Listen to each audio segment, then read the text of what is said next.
Ang intense ng mga kaganapan ngayon sa abot kamay na pangarap sapagkat ikakagulat ni Doc Robert ang mga maririnig niya kay Doc Linden tungkol sa pagkawala ng ama niyang si Lolo Pepe. Dito nga ay hindi na matitiis ni Doc Linden ang kaguluhang nangyayari sa Apex, kaya naman ay kakausapin niya si Doc Robert para magbigay tulong sa pagkawala ni Lolo Pepe.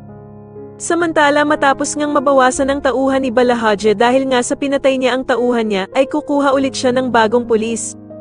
Dito nga ay susubukan agad ni Moira ang bago nilang tauhan at bibigyan niya nga ito ng kanyang ipapagawa. Samantala ay magtutulong-tulong ang lahat sa Apex para mahanap si Zoe at para imbestigahan ito dahil nga sa biglang pagkawala nito habang naka-duty siya sa trabaho.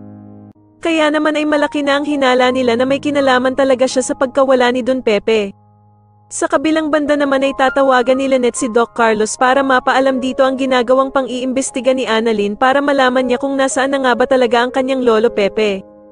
Galit na sasagutin naman siya ni Doc Carlos na ano ba daw ang mahahanap na clue ni Annalyn sa Apex at napakakulit daw nito.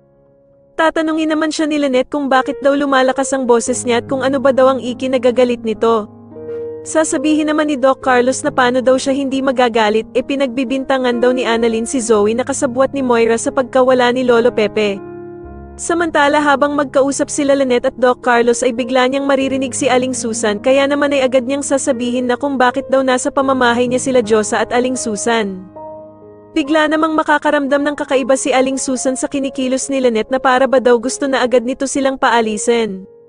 Kaya naman kung dati ay botong-boto sila Diyosa at Aling Susan kay Doc Carlos para kay Lynette, ngayon ay galit na sila dito.